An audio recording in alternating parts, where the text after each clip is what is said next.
दिल्ली में चोरों ने इस साल की सबसे बड़ी चोरी को अंजाम दिया है। दिल्ली के रोहिणी इलाके में शातिर चोरों ने गहनों की दुकान से करीब 6 करोड़ के आभूषण और लाखों रुपए बड़े ही शातिराना तरीके से चुरा लिए। गुरुवार की रात चोर शोरूम के बगल वाले मकान से छत पर पहुंचे और वहां पर गैस कटर की मदद से दूसरी और तीसरी मंजिल के दरवाजे काटकर अंदर घुस गए और इसके बाद शोरूम में रखे करीब 6 करोड़ के गहने और करीब 10 लाख की नकदी लेकर वहां से फरार हो गए। जिस समय चोरी हुई उस समय दुकान में लगे सीसीटीवी कैमरे भी खराब थे। पुलिस इस मामले में दुकान के मालिक से भी पूछताछ कर रही है।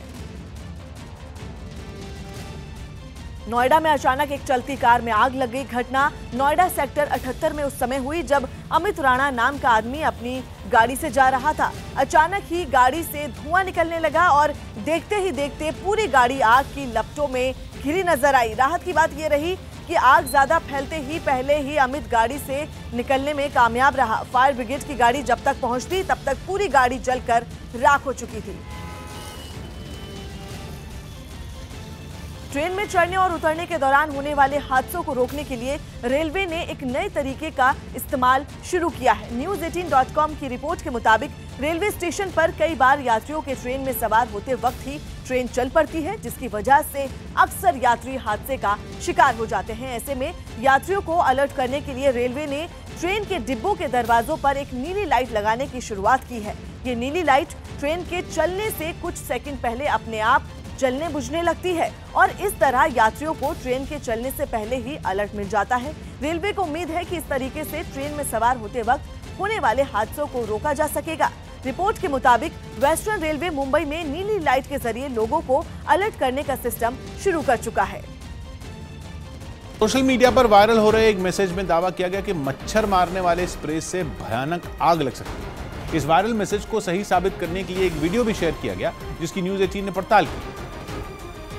क्योंकि इस वायरल वीडियो में मच्छर मारने वाले स्प्रे से आग लगने का दावा किया गया। इस वीडियो में एक आदमी ने स्प्रे के इस्तेमाल के दौरान इसे आग के संपर्क में लाने की कोशिश की। इसके बाद उसने जैसे ही स्प्रे से छिड़काव किया, उसने आग पकड़ ली। आग भी ऐसी जो किसी बड़े हादसे की वजह बन जाए। आपको मालूम है क्या है ये केरोसिन है। इसके अंदर केरोसिन की बदबू निकाली गई है और उसमें फ्रेगनेंस डाला है और पेस्टिसाइड भी डाला है। इस वीडियो में लोगों को समझाने के लिए कई तरह के प्रयोग किए गए। साथ ही लोगों को मच्छर मारने वाले स्प्रे इस्तेमाल करते वक्त सावधान रहने की सलाह दी गई। बच्चा घर में यूज कर रहा है, मच्छर हो गया करके, या घर में कोई लेडीज यूज कर रही है और ब्लास्ट हो गया, मालूम ही नहीं पड़ेगा। सोशल मीडिया पर वायरल हो रहे इस वीडियो को लोगों ने खूब शेयर किया और मच्छर मारने वाले स्प्रे घर में न रखने की नसीहत दी गई। हालांकि कुछ लोगों ने वायरल वीडियो और उसमें किए गए दावे को बेबुनियाद करार दिया, जिसके पीछे उन्होंने ये दलील दी कि इन स्प्रे पर ऐसी कोई चेतावनी नहीं लिखी होती। वायरल वीडियो की सच्चाई का पता लगाने के लिए न्यूज़ 18 ने बाजार से मच्छर मारने वाले कुछ स्प्रे खरीदे, जिन्हें छत्तीसगढ़ में एक यूनिवर्सिटी की लैब में इस्तेमाल किया गया।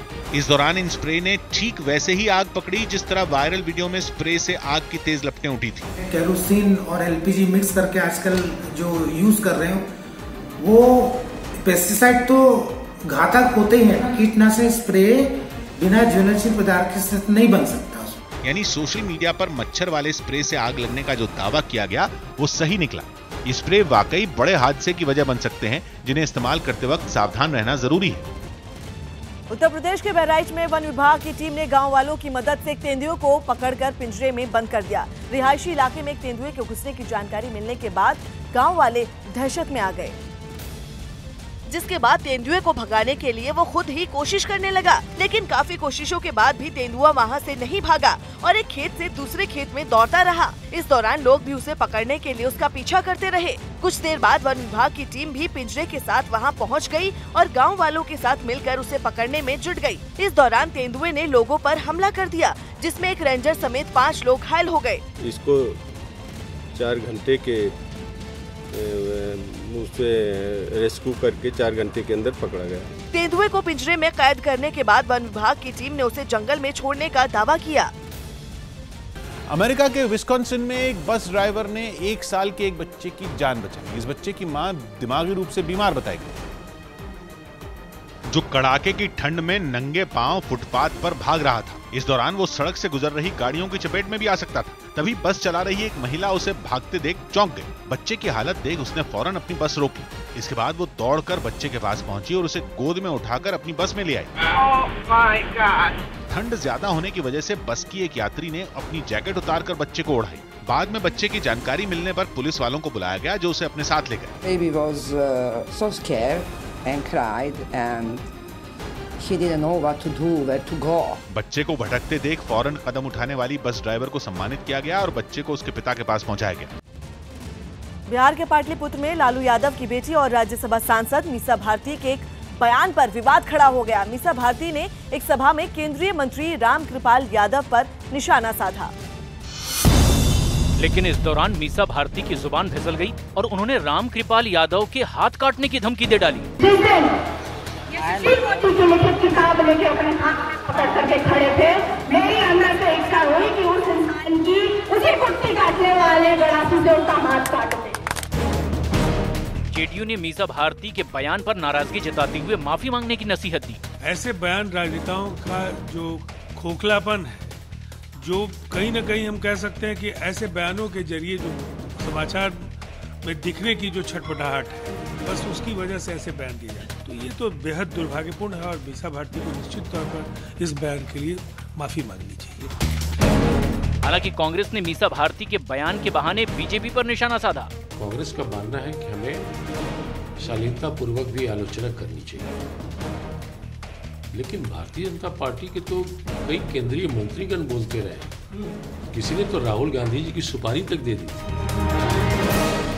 लोकसभा चुनाव से पहले मोदी सरकार देश के नौकरी पेशा मिडिल क्लास को इनकम टैक्स में छूट के जरिए बड़ी राहत दे सकती है। न्यूज 18 को मिली एक्सक्लूसिव जानकारी के मुताबिक सरकार इनकम टैक्स में छूट की सीमा 2.5 लाख से बढ़ाकर 5 लाख रुपए तक कर सकती है। फिलहाल 2.5 लाख रुपए की सालाना आय पर कोई टैक्स नहीं देना पड़ता है। सूत्रों के मुताबिक केंद्र सरकार 1 फरवरी को पेश होने वाले अंतरिम बजट में इसका ऐलान कर सकती है। अभी 2.5 से 5 लाख रुपए तक की सालाना आय पर 5% की दर से इनकम टैक्स लगता है, जबकि 5 से 10 लाख रुपए तक की आय पर 20% और इससे ज्यादा की आय पर 30% टैक्स लगता है। हालांकि सूत्रों के मुताबिक 5 लाख रुपए से ज्यादा के स्लैब पर टैक्स में किसी तरह के बदलाव की संभावना नहीं है। 9 बांग्लादेशी नागरिक गिरफ्तार। यूपी के मथुरा में पुलिस ने अवैध तरीके से रह रहे 9 बांग्लादेशी नागरिकों को गिरफ्तार किया। यूपी के शाहजहांपुर में बाघ ने हमला कर एक लड़के को मार डाला, जिसकी लाश गांव वालों ने खेत से बरामद की। यूपी के वाराणसी में प्रवासी भारतीय सम्मेलन के लिए 5 स्टार सुविधाओं वाले टेंट लगाए गए। यूपी के बुलंदशहर में 18 दिन पहले खेलने के दौरान गायब हुए बच्चे का शव घर के ही पास के तालाब में मिला। यूपी के रामपुर में एक टेंट हाउस में शॉर्ट सर्किट की वजह से भीषण आग लग गई। यूपी के गाजीपुर में एसएसबी जवान की हत्या के आरोप में एक बदमाश को गिरफ्तार किया है, जिसके पास से हत्या में इस्तेमाल तमंचा भी बरामद किया गया। अमेरिका ने सोमालिया में अल-शबाब गुट पर किए गए हवाई हमले में 52 विद्रोहियों को मार गिराने का दावा किया। अमेरिकी सेना ने सोमालिया की सेना पर विद्रोहियों के हमले के जवाब में ये कार्रवाई की है। अमेरिका ने हमले की पुष्टि करते हुए कहा कि ये हमले शनिवार को जुबा इलाके में किए गए। अल-शबाब गुट ने मंगलवार को केनिया में एक होटल में हमले की जिम्मेदारी ली थी। माना जा रहा है कि अमेरिका ने ये कार्रवाई इसी हमले के बाद की। उत्तर प्रदेश के चंदौली में कार्यक्रम के दौरान बीजेपी विधायक साधना सिंह के बीएसपी अध्यक्ष मायावती के खिलाफ दिए गए बयान पर विवाद हो गया है। साधना सिंह ने बीएसपी और समाजवादी पार्टी के बीच हुए महागठबंधन को लेकर हमला बोला और मायावती के खिलाफ आपत्तिजनक शब्दों का इस्तेमाल किया। साधना सिंह के बयान पर बीएसपी ने भी पलटवार किया और यूपी में गठबंधन के बाद बीजेपी के नेताओं पर बौखलाहट में बयान देने का आरोप लगा दिया। वहीं एसपी अध्यक्ष अखिलेश यादव ने भी साधना के बयान को महिलाओं के सम्मान से जोड़कर बीजेपी पर निशाना साधा।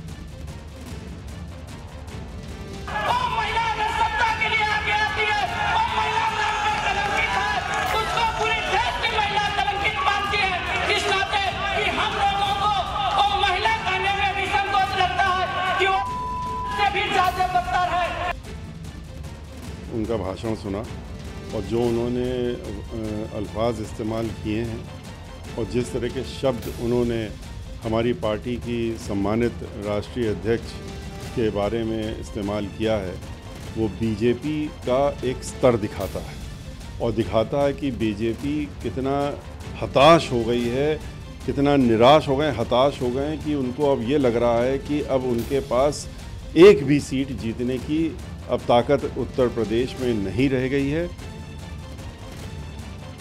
बीजेपी एमएलए साधना सिंह के बयान पर प्रतिक्रिया देते हुए अखिलेश यादव ने ट्वीट कर लिखा कि मुगल सराय से भाजपा की महिला विधायक ने जिस तरह के आपत्तिजनक अपशब्द मायावती जी के लिए किए हैं वो घोर निंदनीय है। ये बीजेपी के नैतिक दिवालियापन और हताशा का प्रतीक है। ये देश की महिलाओं का भी अपमान है।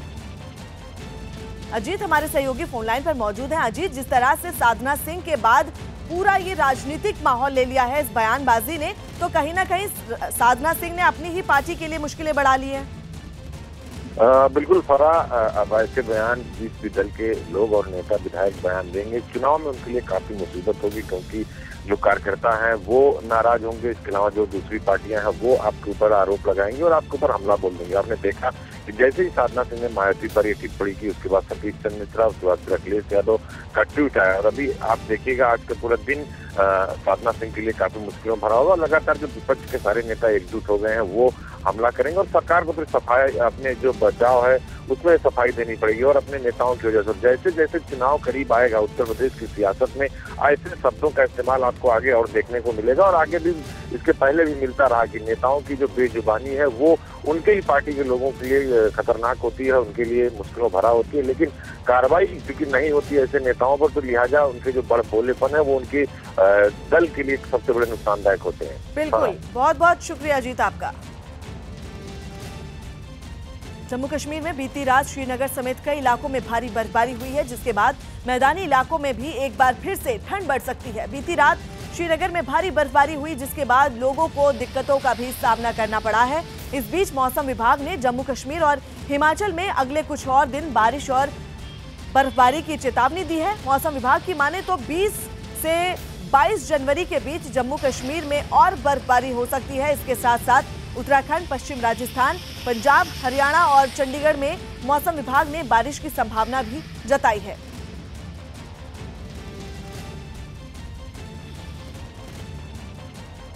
मुंबई में 16वीं बार आयोजित मैराथन में 46,000 से ज्यादा लोग दौड़ रहे हैं। हाफ मैराथन में श्रीणु मुगाता पहले स्थान पर रहे, जबकि करण थापा दूसरे और कालिदास हिरवे तीसरे स्थान पर रहे। वहीं महिला वर्ग में मीनू प्रजापति ने पहला स्थान हासिल किया, जबकि साई गीता नायक दूसरे नंबर पर रही और मंजू यादव ने तीसरा स्थान हासिल किया। मुंबई मैराथन में धावकों की दौड़ शुरू हो चुकी है और आप देखिए मेरे पीछे तमाम जो धावक हैं, जो एथलीट हैं, इसमें पार्टिसिपेट किए हैं मुंबई मैराथन में, वो जो है यहाँ पर उनकी दौड़ शुरू हो चुकी है।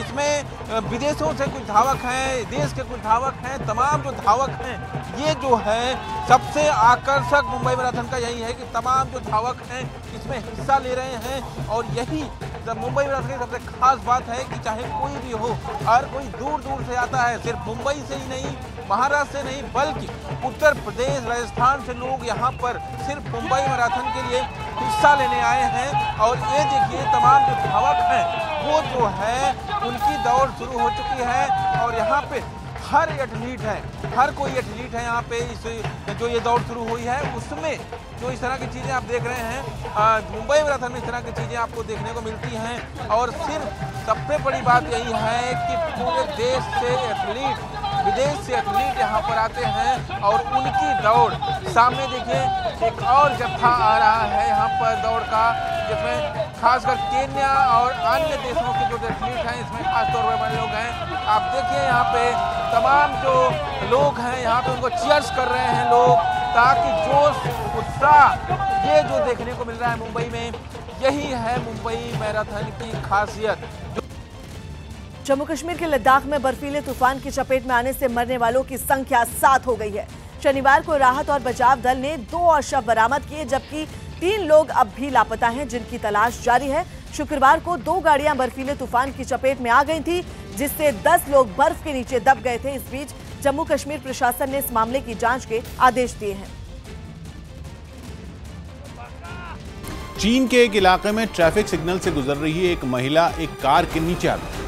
उस ट्रैफिक सिग्नल पर कार अचानक अपनी बाईं ओर मुड़ गई। जिसके बाद वो जेब्रा क्रॉसिंग से गुजर रही एक महिला के ऊपर चढ़ गई। इससे पहले 2 महिलाएं इस जेब्रा क्रॉसिंग से सड़क पार करती नजर आईं, जबकि कुछ गाड़ियां उस लेन में दूर खड़ी थी। तभी एक काली कार वहां आई और अपनी बाईं ओर मुड़ती चली गई, जिसकी वजह से कार की चपेट में आई महिला उसके अगले पहियों के नीचे आ गई। ट्रैफिक सिग्नल पर हादसा होते ही कई गाड़ियां वहां रुक गईं, जिनमें एक बस से उतरकर लोग काली कार तक पहुंचे। महिला को पहियों के नीचे फंसा देख लोगों ने बिना समय गंवाए कार को ही उठा लिया, जिसके बाद महिला को बाहर निकाला जा सका। इस हादसे में उसे हल्की चोटें आईं।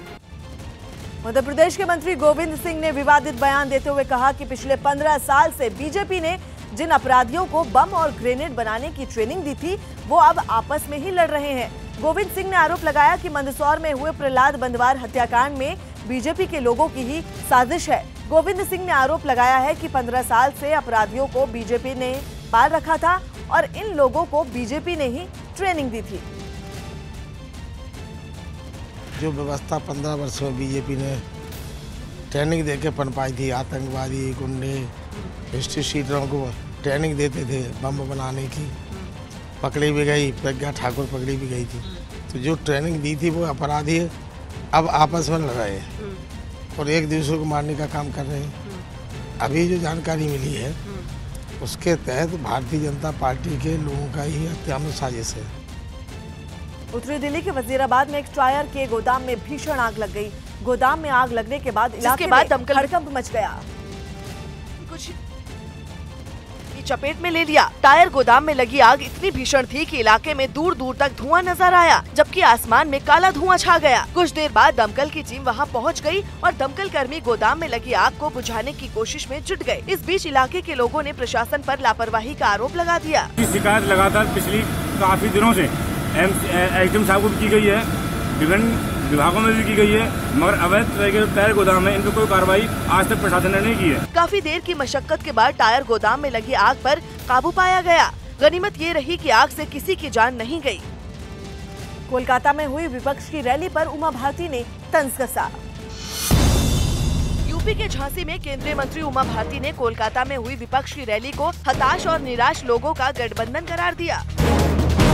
प्रधानमंत्री मोदी ने मुंबई में 140 करोड़ की लागत से बने भारतीय सिनेमा के पहले राष्ट्रीय म्यूजियम का उद्घाटन किया। छत्तीसगढ़ की राजधानी रायपुर में दिल्ली जाने वाले विमान के रद्द होने के बाद यात्रियों ने जमकर हंगामा किया। यूपी के हरदोई में पुलिस ने हथियार सप्लाई करने वाले 2 लोगों को गिरफ्तार किया है, जिनके पास से भारी मात्रा में अवैध हथियार जब्त किए गए। दिल्ली के रोहिणी इलाके में चोरों ने गहनों के एक शोरूम से करीब 6 करोड़ के गहने और कैश में रखे लाखों रुपयों पर हाथ साफ कर दिया। यूपी के हरदोई में पुलिस ने छापेमारी कर अवैध रूप से चल रही हथियार बनाने की एक फैक्ट्री का पर्दाफाश किया है। पुलिस ने यहां से कुछ बनी हुई बंदूक और बंदूक बनाने का सामान भी बरामद किया है। इसके साथ ही इस फैक्ट्री में बने हथियारों की सप्लाई करने वाले 2 लोगों को भी गिरफ्तार किया गया है। पुलिस को फैक्ट्री में से भारी मात्रा में कारतूस मिले हैं। पुलिस के मुताबिक लोकसभा चुनावों से पहले ये लोग हथियारों की बड़ी खेप तैयार कर रहे थे, जिसे अपराधियों तक पहुंचाया जाना था। थाना अतरौली पुलिस के द्वारा 2 व्यक्तियों को महादेव घाट से गिरफ्तार किया गया तथा उनके पास से अवैध शस्त्र बनाने के उपकरण, निर्मित अवैध जो है 12 तमंचे और 6 कारतूस बरामद हुआ है। आगामी लोकसभा चुनाव को देखते हुए ये अभियान चल रहा है जिले में कि जो अवैध शस्त्र फैक्ट्रियां हैं या अवैध शस्त्र के सप्लायर हैं, इनको जो है पकड़ करके बंद किया जाए आर्म एक्ट में। उसी अभियान में जो है अब पुलिस को बड़ी सफलता मिली। अहमदाबाद में स्काईरिम इनोवेशन नाम की कंपनी ने शिक्षकों की मदद और बच्चों को पढ़ाने के लिए अंतरा नाम का एक रोबोट लॉन्च किया। कंपनी का दावा है कि शिक्षा के क्षेत्र में बदलाव लाने की मकसद से इसे तैयार किया गया, जिसे जल्द ही बच्चों के बीच पहुंचाने के लिए कई स्कूल से बात की जाएगी। इससे पहले कंपनी ने रोबोट को लोगों के सामने पेश किया। इस दौरान रोबोट ने लोगों का हाथ हिलाकर और हाथ जोड़कर स्वागत किया। इतना ही नहीं, रोबोट ने वहां मौजूद लोगों से हाथ मिलाकर उनसे अपनी पहचान बांटी। लोगों से हाथ मिलाने के बाद रोबोट ने दोनों हाथ को ऊपर नीचे और कंधों को सीध में ले जाकर बच्चों को स्कूल में कराए जाने वाले व्यायाम करके दिखाए। इस बीच कंपनी ने रोबोट की बाकी खासियत भी लोगों के साथ शेयर की। ये ऑटोमेटिकली अटेंडेंस ले सकता है बच्चों की, उसके लिए टीचर्स की इंटरफेरेंस की जरूरत नहीं है। इस रोबोट ने गर्दन को ऊपर नीचे और दाएं बाएं घुमाकर भी लोगों का ध्यान अपनी तरफ खींचा। अंपायर के गलत फैसलों का शिकार तो खिलाड़ी अक्सर होते हैं, लेकिन इस बार मामला अंपायर से गिनती में हुई चूक का। ऑस्ट्रेलिया में खेली जा रही बिग बैश लीग के एक मैच के दौरान एक ओवर में 7 गेंदें फेंकी गई। ये घटना सिडनी सिक्सर्स और पर्थ स्कॉचर्स के बीच हुए मुकाबले के दौरान घटी, जब अंपायर की गलती की वजह से माइकल क्लिंगर को अपना विकेट गंवाना पड़ा। ऐसा तब हुआ जब पारी का दूसरा ओवर चल रहा था, लेकिन अंपायर से गेंदें गिनने में गलती हो गई। 6 गेंदें फेंकी जा चुकी थी, लेकिन अंपायर ने ओवर खत्म होने की घोषणा नहीं की और गेंदबाज से 7वीं गेंद फेंकवा दी। क्रिकेट में एक ओवर केवल 6 गेंदों का ही होता है, लेकिन इस ओवर में 7वीं गेंद फेंकी गई और इसी 7वीं गेंद पर माइकल क्लिंगर फील्डर को कैच दे बैठे। क्रिकेट के मैदान में ऐसा पहले भी हुआ है, जब अंपायर की गलती की वजह से 7 गेंदों का ओवर फेंका गया हो, लेकिन 7वीं गेंद पर खिलाड़ी के आउट होने का कोई दूसरा उदाहरण नहीं है।